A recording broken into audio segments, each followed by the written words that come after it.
जाता पानी मोरा लहंगा हंसे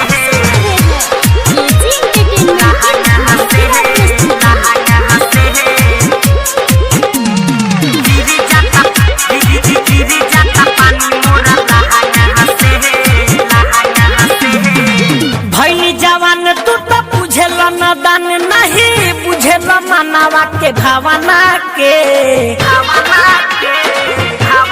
सुनो भई जवान तू तो बुझेल दान नहीं बुझेल मनावा के भावना के रहेल बहाराय गोरले सैया गिर जाता पानी मोरा लहंगा हंसे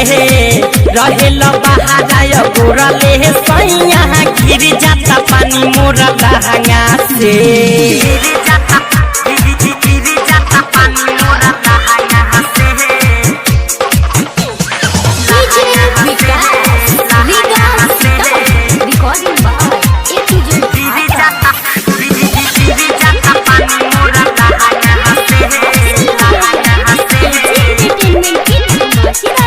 भइल शादी जब छोटा रही एही से तोहरा से कुछ ना कही अब तो जवान भइनी देहिया सयाहन कइनी काहे ना बतिया के बुझता ए राजा भइल शादी जब छोटा रही एही से तोहरा से कुछ ना कही अब तो जवान भइनी देहिया सयाहन कइनी काहे ना बतिया के बुझता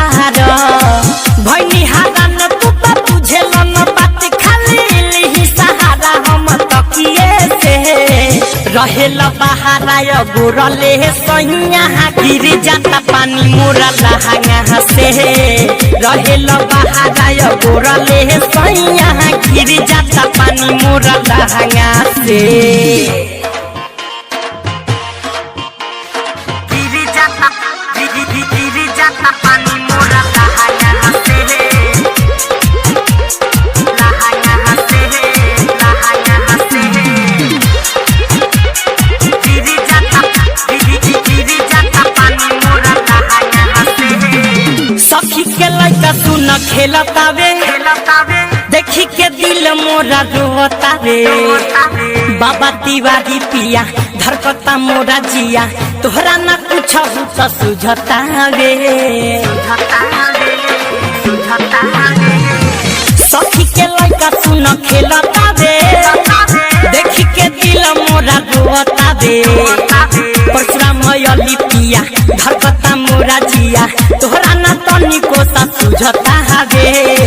हो जानी तंग जब सुतिला पलंग पूरा दुखेला अंग अंग देहिया के